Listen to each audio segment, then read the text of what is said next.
있는 하나님 자녀들은 항상 성경 말씀을 저와 여러분이 기준으로 삼아야 됩니다. 세상의 뉴스라든지 주변의 여론이나 이런 것들 속에 우리가 살다 보면은 우리도 모르게 엉뚱한 길을 갈 수밖에 없어요. 항상 우리는 영원하신 말씀이 여러분과 저의 인생의 판단의 기준이 되어야 됩니다. 그래서 여러분은 말씀 상고하고 그 말씀 속에서 나의 인격을 세우고 말씀이 지시하는 땅으로 내가 생각이 머물고 있어야지 우리는 정상적인 생각을 하고 있는 거라 볼 수 있어요. 이스라엘 백성들이 애굽에서 노예 생활을 400년간 했어요. 한 세대를 30년으로 잡는다면은 400년이란 세월은 정말 긴 세월입니다. 13세대나 되는 거지요. 그래서 13세대나 400년간 노예 생활을 했을 때 그때 그 노예 생활의 습관 체질은요, 이거 쉽게 벗어날 수 없는 그런 이 마귀 문화 속에서 살면서 하나님 없이 살던 그 히브리 민족의 그 400년이라는 세월은 이스라엘 역사의 가장 뼈아픈 역사입니다. 그 어떤 시기에도 400년 동안 예배를 못 드린 적이 없고 400년 동안 이스라엘 아담의 자손들이 언약의 백성들이 400년 동안 그런 영적인 암울함 속에서 산 적이 없었어요. 바벨론의 포로도 70년뿐이 하지 않았어요. 또 포로 생활도 그렇게 오래 하지 않았어요. 이 400년이란 세월은 정말 하나님 백성의 모든 흔적을 제거해버리는 그런 애굽의 노예 생활이었어요. 그래서 그들이 유월절에 피언약을 유월절 양의 문설주 문방에 피 바르고 그들이 피제사를 드리고 출애굽을 하게 됐던 거예요. 어쩌면 하나님께서는 그들을 바로 가나안에 인도할 수 있었겠죠. 하나님이 전능하신데 왜 그들을 가나안에 인도 못했겠습니까? 아무리 천천히 걸어도 지중해 연안을 따라서 걸어가면은 아이들 걸음으로도 어린 애기들 걸음으로도 보름이면 갈 수 있는 거리입니다. 그런데 하나님은 이스라엘 백성들을 시내산 광야에 물도 없는 사막으로 그들을 인도해서 체질 바꾸는 훈련을 40년간 했어요. 근데 40년이라는 것은 우리가 볼 때는 길지만은 400년의 10분의 1입니다. 400년의 11조예요. 그죠? 400년의 10분의 1이 40년입니다. 결코 긴 세월이 아닙니다. 체질 바꾸는 데는 턱없이 부족하고 언약의 백성들이 하나님 자녀의 신분 누리고 주님 바라보는 시간은 40년의 기간은 턱없이 부족한 시간이에요. 그래서 애굽에서 태어난 백성들은 여호수아 갈렙 외에는 사막의 모래에 다 묻었어요. 그리고 사막에서 태어난 광야에서 태어난 백성이 가나안에 들어가게 된 거예요. 왜요? 하나님은 그 애굽에 태어난 백성 400년 동안 불신앙의 체질이 된 이 사람들은 하나님이 못 고친다는 거예요. 400년간 종살이하고 노예 생활하고 하나님 없이 우상 숭배하고 살았던 사람들 하나님도 포기해버렸어요. 그 사람들은 광야에서 모래 속에 한 명 한 명 묻는 게 하나님의 뜻이었어요. 40년 동안. 그들을 다 죽고 여호수아 갈렙 두 사람 외에는 가나안의 땅을 밟은 사람이 없어요. 모세까지도 광야에 다 죽었어요. 그게 출애굽 사건입니다. 오늘 저와 여러분에게 체질이라는 말은 아무리 강조해도 지나침이 없습니다. 복음 체질, 기도 체질, 말씀 체질, 전도 체질. 아무리 제가 강조해도 이것은 잔소리가 아닙니다. 여러분과 저희들은 그런 불안과 염려와 갈등 속에 살고 뉴스 한번 듣고도 큰일 났다. 맨날 위기가 마음속에 막 먹구름처럼 밀려오고 자식이 어떻다 해도 막 불안해 갖고 심장이 벌벌 떨리고 여러분과 저의 체질 정말요 우리가 광야의 백성입니다. 저와 여러분이 광야를 살고 있고 그런 불안과 염려는 여러분의 마음을 격앙시키고 힘들게 만들고 있어요. 그래서 우리는 성경 말씀이 이게 영원한 우리의 기준이 돼야 돼요. 그래서 저는 이 코로나19가 이게 문제가 아니에요. 이까지가 그렇게 대단한 문제입니까? 아닙니다. 우리 인생을 불안하게 하는 그런 사단 마귀의 불안의 영들이 더 큰 문제예요. 제가 지난주에 광고 안 했습니까? 어떤 것도 제가 교회 카톡방에 제가 공식적으로 올린 거 외에는 참고하지 마시라고. 그 우리 서울시 지금 서울중앙지법에서도 판결이 났고, 어제는 우리 수원 경기도를 관할하고 있는 수안지법에서 판결이 났어요.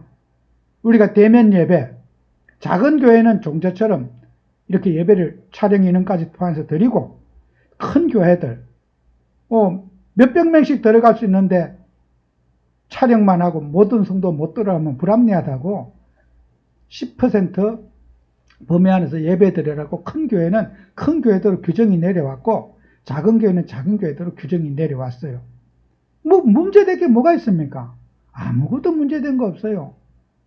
그래서 저는 여러분과 하면서 우리는 이 나라의 어떤 정말 법관도 그렇고 지도자들도 예수 믿는 사람 많습니다. 하나님 믿는 사람 많아요. 또 정상적인 생각을 갖고 계시기 때문에 다 이상한 사람만 있는 거 아니거든요. 그래서 우리는 사람들이 자꾸 이 마귀 자녀들은 불안을 자꾸 조작을 하고 심장 떨리는 일만 자꾸 말을 퍼뜨려요. 특히 우리 안양시 같은 데는요, 수원지방법원에 어제 판결 나오기 전에 이미 주중에 저한테 안양시청에서 문자 보내왔어요. 매뉴얼을 정해서 이번 주에 매뉴얼을 보내왔고, 우리 종전처럼 예배 드리는데 문제 없도록 왔어요. 이게 우리가 이 방역구칙이 무슨 대통령이 발표한다고 그대로 되는 게 아니라 실무 행정관들이 발표하는 게 그게 이제 시행규칙이잖아요. 그건 아무 문제가 없는 거예요.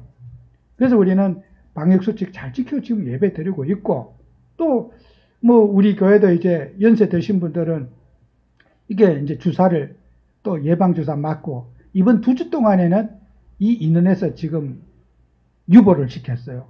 저도 이제 다음 주 월요일, 26일 월요일 날 또 예약이 되어져 있고, 또 우리 진아도 지금 주사를 이미 맞았고, 이렇게 이제 백신을 맞고 나면은 이 예배가 이런 방역수칙에서 또 이제 제외를 시켜주고, 또 그 2주 지나면은 성가대도 할 수 있도록 또 다 이렇게 오픈해 줬고, 이렇게 우리가 구체적인 매뉴얼이 다 계획적으로 이렇게 하는 거지, 무슨 여기가 공산주의 국가입니까? 누가 협박한다고 말 들을 사람 어디 있으면 이래는 저를 누가 협박한다고 제가 말 들을 제가입니다. 합리적인 선을 얘기했을 때 아멘하고 순종하는 거지. 그래서 우리는 이 사회 살면서 대한민국은 법이 살아있지 않는 나라, 살아있는 나라 아닙니까? 그런데 마치 우리가 어디 북한에 사는 것처럼 그렇게 막 오해를 하고 이상한 그런 유튜브를 양산해서 국민들을 불안하게 만들고 그런 것은 정말 그거는 이 배후에 사단에게 속아서 그래요. 그래서 우리 교회 성도님들은 어떤 불안에도 이 광야의 백성들은 불안의 영과 싸워 승리하는 우리 성도님들 되어야 된다. 코로나가 사람을 실패시키는 게 아니라 불안이 사람을 병들게 만들고 불안이 사람을, 이 사회를 망가뜨리는 거예요. 국가를. 그래서 여러분, 지금 우리 대한민국의 국민들이 이런 지금 우리가 IT가 발달하고 각자마다 이 비싼 핸드폰 다 가지고 있고, 이 핸드폰 값이 보통 비쌉니까? 컴퓨터 한 대 값이에요. 이렇게 좋은 비싼 핸드폰 갖고 다니면서 그 불안 조작하라고 하나님이 이 민족을 이렇게 핸드폰 다 주신 거 아니잖아요. 차라리 핸드폰 없는 나라가 더 편안하지. 그러니까 우리가 이 사람들이 말씀에 뿌리 내려 있지 않으면은 세상이 우리를 힘으로 가요. 아무 문제도 없는 세상에 문제 속에 여러분을 가두고 경제를 마비시키고 삶을 억압하는 게 사단의 역사입니다.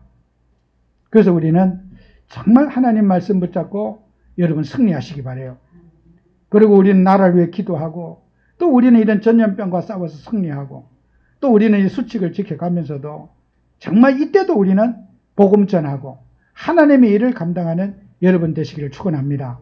그래서 우리는 여러분은 세상에 어떠한 일이 있어도 여러분은 우리 아버지의 자녀들입니다. 하나님 자녀가 맞다면은 하나님이 여러분을 지켜주시고 책임져 주십니다. 그걸 믿으셔야 되는 거예요. 그래서 우리 기독교 역사 가운데 믿음과 행함에 대해서는 신학적으로 이 교리적으로 굉장히 학자들 간에 논란이 많이 있어 왔던 내용이 믿음과 행함에 대한 주제였어요. 믿음으로 구원받느냐 행함으로 구원받느냐 이 말부터 시작해가지고 믿음과 행함을 분리해서 생각하는 신학자들이 대부분이었습니다. 지금까지요. 그런데 성경은 그렇게 말하고 있지 않아요. 믿음과 행함을 같이 한 세트로 묶어서 표현하고 묶어서 말하는 것이 성경이라는 걸 여러분이 꼭 기억하셔야 돼요. 믿음과 행함을 분리하지 않는다는 거예요. 성경은. 그 쓸데없는 그 신학자들이 분리해서 생각하는 거예요. 그래서 우리가 신앙생활 하면서 영적 생활의 축복의 원리를 알아야 돼요. 여러분 보세요. 우리가 어린 학생들이 학교에 가면은 선생님들이 이 여름에 퀴즈 내줍니다. 하나님이 계란을 먼저 만들었냐, 닭을 먼저 만들었냐?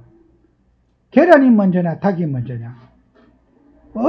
저도 그 질문을 학교 다닐 때 받아봤는데, 생각은 아무리 해봐도 답이 없더라고.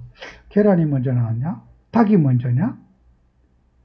닭이 없으면 계란이 없었고, 계란에서 닭이 나오는데, 하나님이 세상을 만들 때 어떻게 만들었을까? 우리가 계란이 먼저냐 닭이 먼저냐 그 싸움은 무의미한 싸움이에요.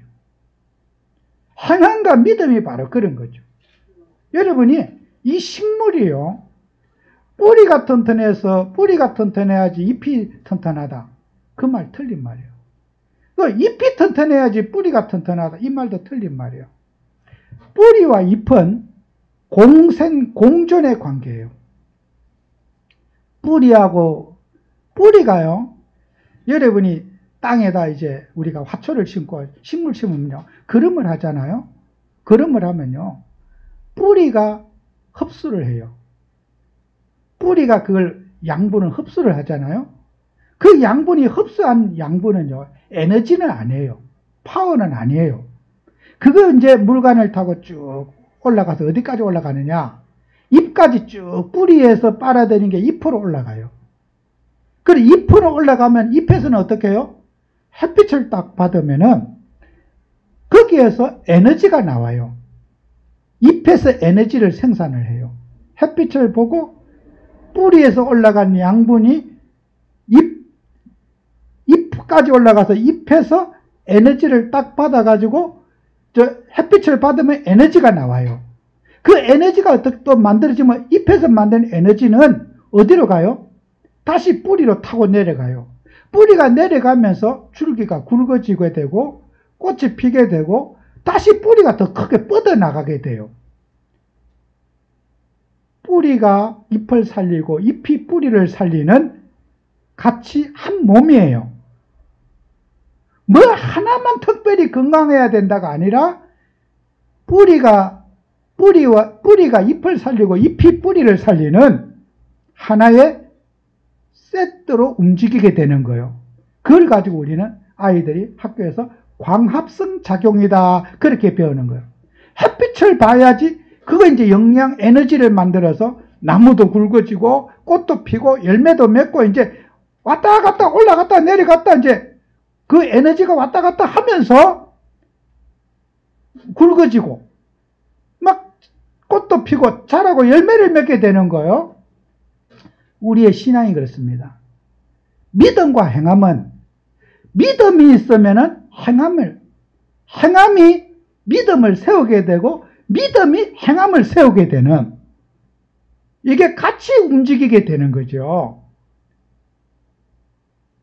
믿음이 있으면 사랑하게 되고 사랑하면 또 믿음이 또 더 세워지게 되고 이렇게 같이 물려서 있는 거죠. 여러분, 이 복음은요, 완전한 거예요. 그래서 어떤 제가 오래전에 어느 교회 자매가 저한테 상담했다고 묻더라고요. 저는 말도 안 되는 상담이라고 생각했거든요. 아마 20년도 넘은 상담이에요. 그 어느 교회 전도학교를 인도하고 나니까 그 어느 자매가 이제 저한테 와서 목사님 상담이 있습니다. 우리 집에 막 너무 힘들다는 거예요.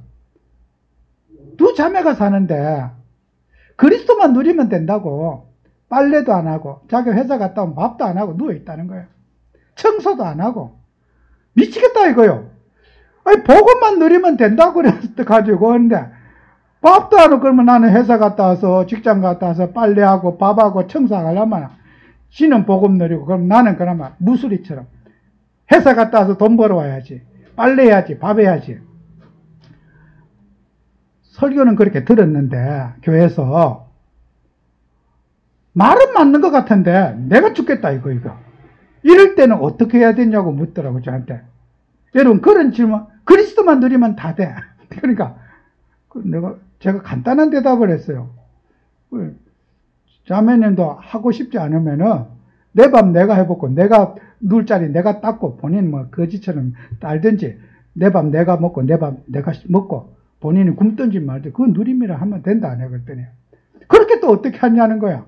한 집에 살면서 둘이가 살면서 밥 따로 해먹고 그러면 못하겠다 이거.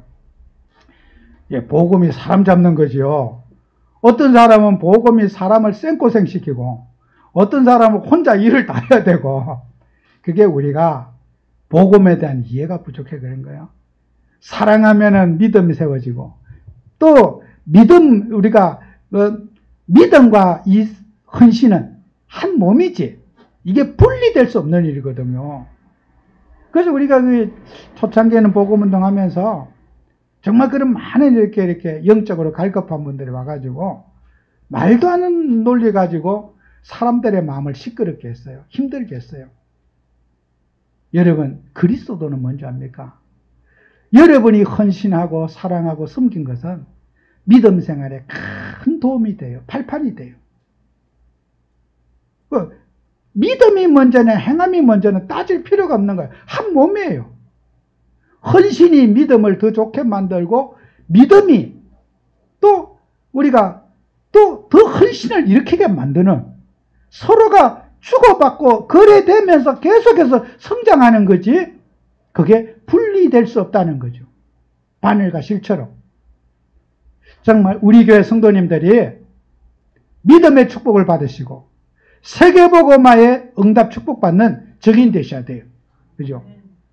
그래서 우리는 성도님들이 이 땅에 살면서 우리가 시편 1편의 이 표현을 참 잘하고 있거든요. 복 있는 사람은 악인의 길을 쫓지 않는다. 여러분은 복 받을 사람이 아니고 복 있는 사람이 됐어요. 그건 신분을 말하잖아요. 하나님의 자녀의 신분. 여러분은 복 가진 자고 복 받은 자예요. 그건 악인의 길을 쫓지 않고 또 시냇가에 심은 나무처럼 시저들 쫓아 열매를 맺고 여러분이 예수님을 만나갖고 복 받은 사람이 된 거예요. 복 가진 자가 된 거예요. 그죠? 그런데 악인은 그렇지 않으며 바람에 나는 겨와 같도다. 이것이 마귀의 자녀와 하나님의 자녀가 살아가는 길이 다르다. 그래서 오늘 성경 말씀에도 이제 본문에 그런 말씀의 표현이 있거든요. 9절에 그런 말씀이 있죠. 하나님께로부터 난 자마다 죄를 지지 아니하나니 이는 하나님의 씨가 그의 속에 거하며 그도 범죄하지 못한 것은 하나님께로부터 났음이라 그랬어요. 여러분 속에는 하나님의 씨가 있어서 마귀의 자녀가 가는 그 길을 가지 않는다는 거예요. 운명과 팔자에서 해방받았고 하나님의 자녀의 축복을 받은 여러분들은 마귀의 자녀가 가는 길과 다르다는 거예요. 이미 여러분은 가는 길이 다르다는 거예요.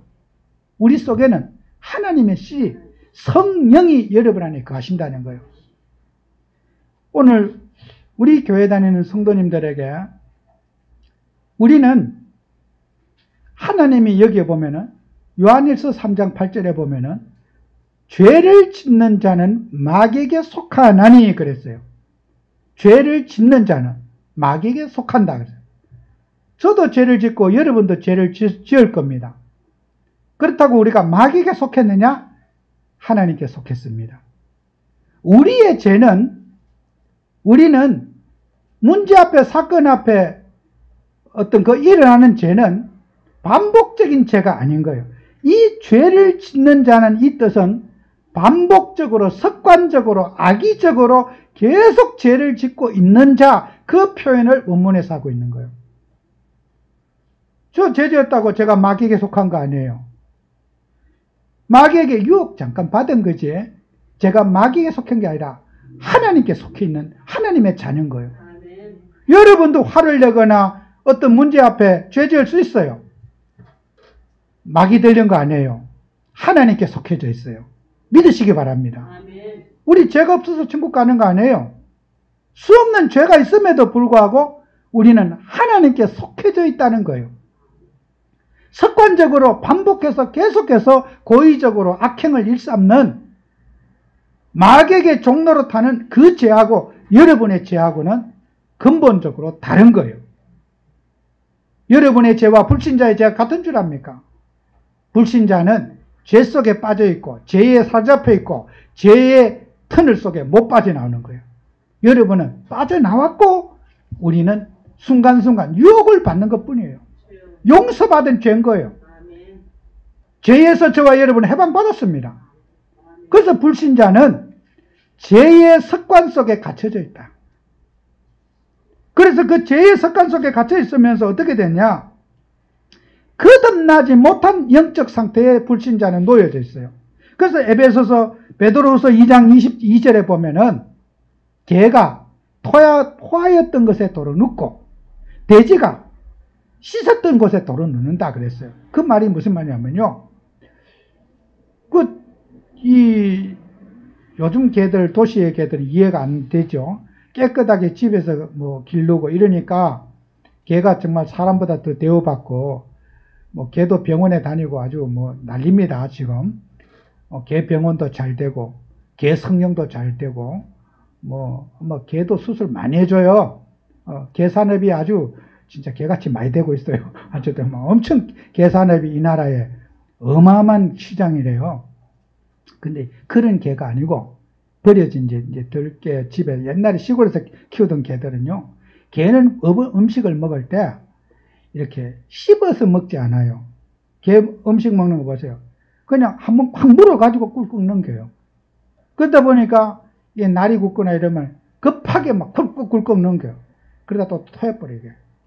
이 토하면요, 옛날에 이런 개들은 그 토한 데다 자기 또 누워버려, 거기다. 누우면 엉덩이 이런데 그 똥처럼 묻어가지고 만지고 싶지도 않아요. 더러워서. 왜요?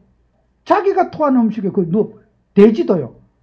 깨끗하게 물로 씻어주면 똥구덩이 또 들어누워버려요.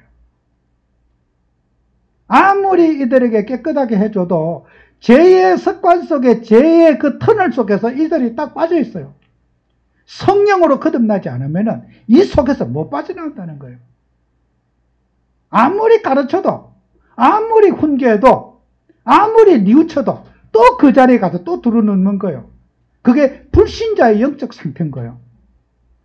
우리 하나님 자녀들은 우리 속에 성령이 거하셔갖고 거룩한 성령이 그 죄의 습관 속에서 우리를 빠져나오게 하나님이 하셨어요.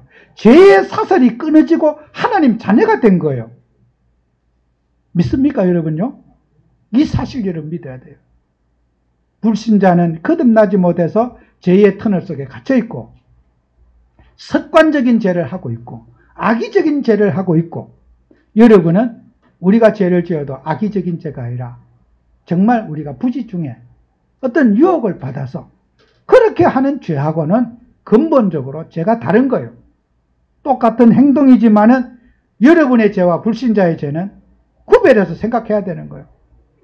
그래서 우리 하나님 자녀들을 항상 우리가 존중하고 사랑하면서 이런 영적인 이제 우리는 생각들을 여러분이 바르게 하셔야 되는 거죠. 그래서 우리 하나님 자녀들은 신분의 축복을 받아야 돼요. 요한복음 1장 20 요한 1서 3장 9절에 말한 대로 하나님께로부터 난 자마다 죄를 짓지 아니하나니 이는 하나님의 씨가 그 속에 거함이라 그랬잖아요. 여러분은 불신자가 정죄받는 그 죄와 여러분의 죄는 다른 거예요. 우리는 복음과 하나님을 위해서 하는 이 모든 일들이 자녀의 신분 속에 있는 여러분이 축복을 누려야 돼요. 하나님 자녀는 항상 우리가 신분 속에서 신분이 여러분을 축복하는 거지 행위가 우리를 축복하는 게 아니에요. 예수 그리스도를 통해서 내가 하나님 자녀 됐잖아요. 그 자녀라고 하는 신분 때문에 여러분은 복을 받는 거예요. 또 여러분은요, 내가 응답의 자리에 있다는 걸 감사하셔야 돼요. 응답의 자리 뭐예요? 사도행전 1장 12절에 14절에 보면은 마가 요한의 자리. 그들이 열심히 기도했기 때문에 응답받은 거 아니에요. 하나님이 응답하기로 계획된 그 장소에 있었기 때문에 하나님이 응답 주시는 거예요. 자리가 중요한 거예요. 내가 어디에 있는가? 하나님이 역사하려고 하는 그 자리에 내가 있어야지 여러분이 역사를 보는 거예요. 내가 열심히 기도한다고 역사를 보는 것이 아니라 하나님이 원하시는 자리, 하나님이 원하는 장소에 있어야지 복을 받는 거예요. 그 축복을 받는 거죠. 기도응답은 뭐예요? 하나님이 하시고자 하는 일 속에 있는 게 기도응답이라. 아무리 여러분이 기도 열심히 해도 하나님의 뜻이 아닌 곳에는 기도응답이 될 수가 없어요. 그러니까 우리가 자리가 중요한 거죠. 시편 1편에 있는 대로 복 있는 자리,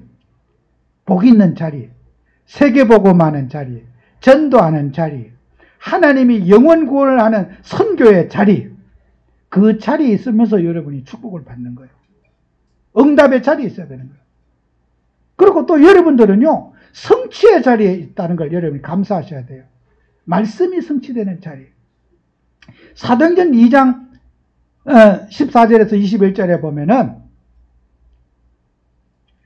구약의 요엘 선지자의 예언을 통해서 남녀 종들에게 내 영을 너희에게 부어줄 것이다 그랬어요. 성령을 너희에게 부어줄 것이다. 성령이 너희에게 임하시면은, 성령이 너희에게 임하면은 젊은이들은 환상을 보게 되고 늙은이들은 꿈을 꾸게 될 것이다 그랬어요. 여러분 보세요. 환상이라는 말은 영어로는 비전이라는 말이에요. 비전이라는 번역을 했어요. 비전, 환상이란 말이에요. 여러분이 젊은 사람들은 하나님 나라에 내가 어떤 역할을 하고 어떻게 쓰임받을 것이라고 하는 인생 시간표, 인생 계획을 갖고 준비하고 기능을 준비하고 실력을 준비하고 현장을 분석하고 젊은이들은 밝아지고 열심히 미래를 향해서 도전하고 그것을 비전이라는 거예요. 젊은이들은 비전하고 늙은이들은 꿈을 꾼다. 잠잘 때 잠꼬대하는 그 꿈이 아니에요. 뭐 여러분 꿈 꿨다고 그 꿈이 아니고 그 꿈은 영어는 우리가 드림이라고 하는 그 해석을 꿈이라고 하는 것은요. 지금 우리 시대가 왔잖아요. 꿈이 없는 시대에 살아요. 지금 나이 드신 분들 젊은이들도 직장을 못 가는데 나이 드신 분들이 어떻게 직장 갑니까? 그냥 그늘에 앉아가지고 하루 종일 시간이나 보내고 무슨 할 일이 뭐가 있어요. 나이 드신 분들이. 그런데 꿈이 있다는 게 얼마나 큰 복인 줄 아세요? 꿈을 꿀 수 있다는 게 얼마나 큰 복이에요? 세계복음화의 꿈, 가정복음화의 꿈, 지역복음화의 꿈을 꿀 수 있다는 거. 그 꿈의 축복. 그 꿈만 꾸는 게 아니잖아요. 그 꿈을 붙잡고 기도하는 거잖아요. 그죠? 기도로 헌신하고 정말 이 가정의 영적인 문제를 놓고 정말 영적인 싸움을 싸우고 늙은이들은 꿈을 꿀 것이요. 지금 나이 드신 세대들 꿈이 없어요. 꿈이 사치예요. 꿈을 꾸는 것도 그게 사치라니까? 할머니, 할아버지들이. 교회는 그렇지 않아요. 교회는 나이 드신 분들도 더 기도에 몰입하면서 하나님이 그 꿈을 성취하기 위해서 기도 제목들이 얼마나 많은지 몰라요. 성령이 임하시면은 다 각자의 역할 따라서 하나님의 일에 쓰임받는다는 거예요.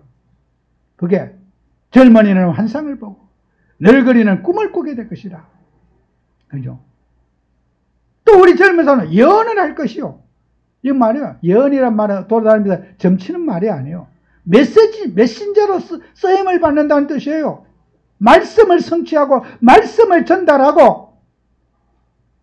여러분, 우리 뭐 나이 드신 분도 할 수가 있는데 할머니 할아버지 아주 막 90 나는 할머니가 말씀을 전하려면요 참 어려워요. 현실적으로 특별한 건강이 없는 이상.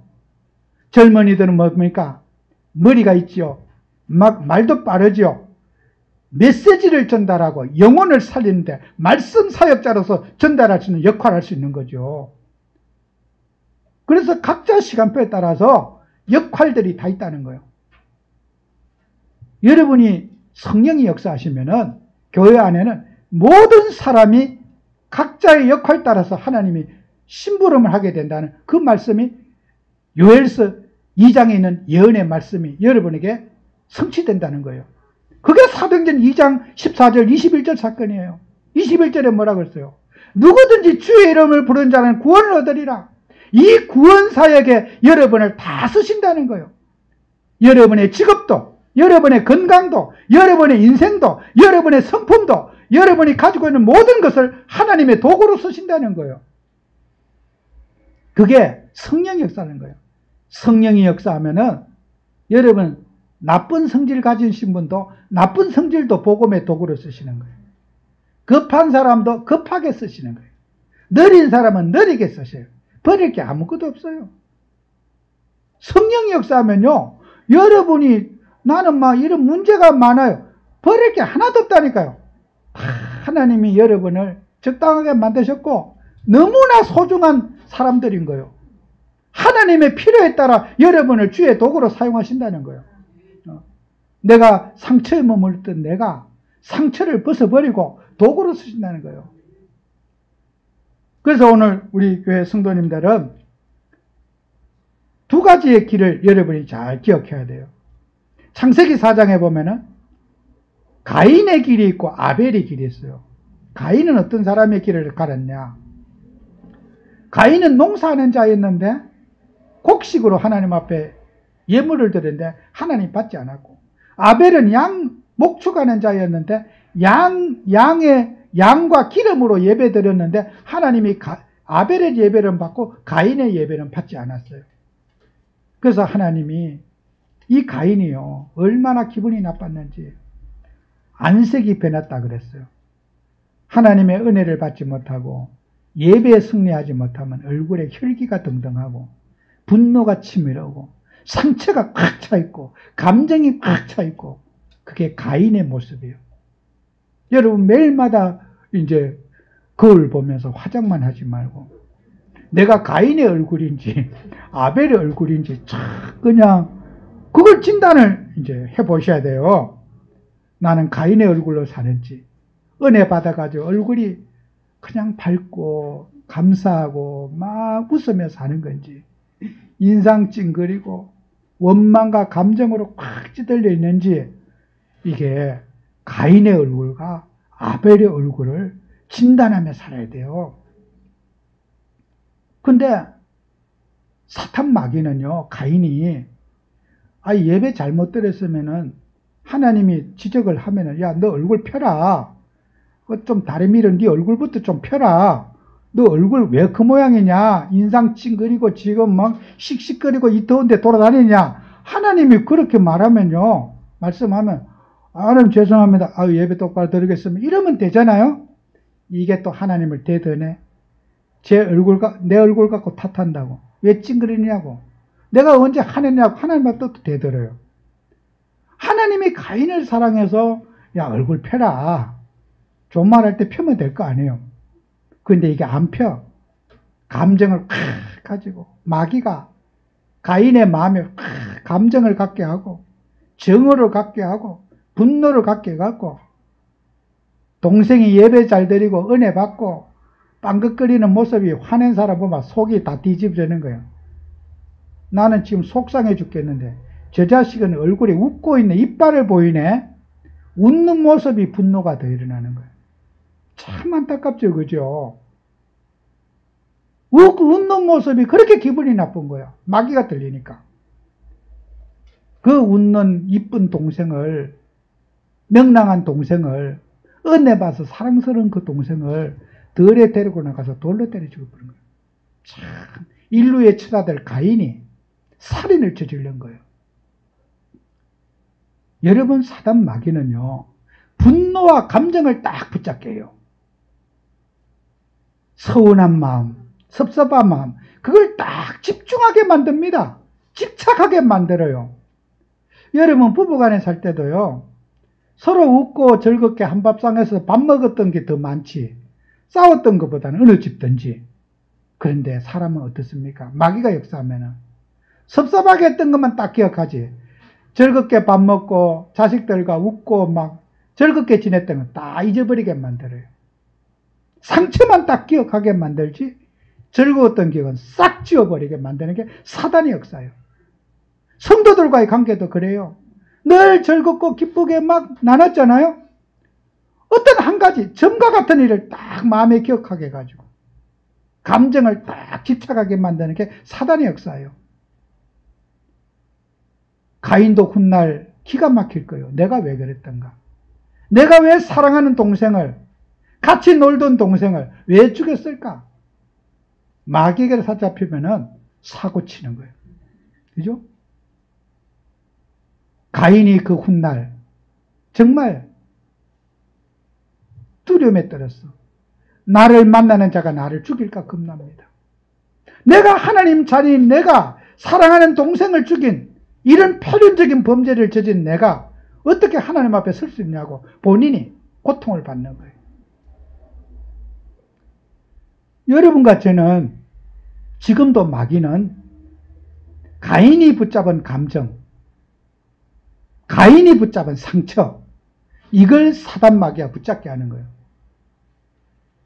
우리 자녀들도 그래요. 부모님이 자녀를 너무 사랑하잖아요.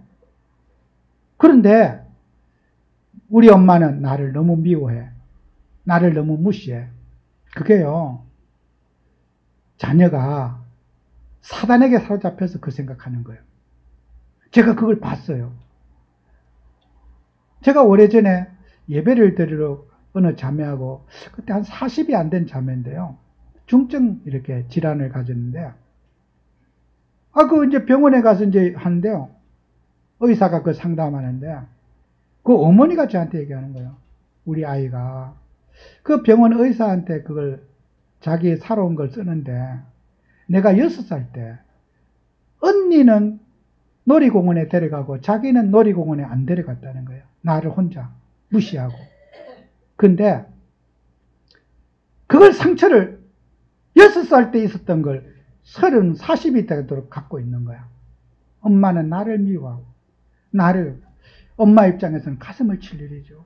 내가 이거 어떻게 키운 자식이고 어떻게 귀하게 여기는 자식인데 미워한다는 그 생각에 딱 잡혀 있는 거예요. 언니만 좋아하고 나는 무시해. 나는 미워하고. 그리고 엄마한테는 심지어는 돌아갔기 때문에 2년 전형으로 그래요. 엄마한테 막 집어 던지고 이래요. 그게 사단에게 사로잡혀서 그런 거예요. 어느 부모가, 물론 우리가 점과 같은 어떤 서운한 게 있겠죠. 그죠? 그런데 전체적인 건 어떻게 해요? 어머니가 자식을 사랑해서 먹여주고 입혀주고 학교 보내주고 다 해준 거, 그 사랑, 그 어마어마한 하늘 같은 사랑은 다 잊어버리고 감정만 딱 갖게 하는 게 사단의 역사인 거예요. 그게 가인의 길인 거예요. 그죠? 좋았던 기억은 싹 없어지고 나빴던 기억 그거 한 가지에 꽂혀 있는 거예요. 그러니까 부모가 볼 때 저한테 정말 기가 막히죠. 목사님, 제가 왜 그랬을까요? 기억도 나는 없지만은 그 아이는 그걸 기억하고 있는데 어떡하지요? 여러분, 제가 그 자매를 붙들고 했어요. 늘 어머니 사랑해요 고백을 시켰어요. 어머니 사랑해요. 어머니 예뻐요. 좋아요. 그러니까 이 말 잘 들어요.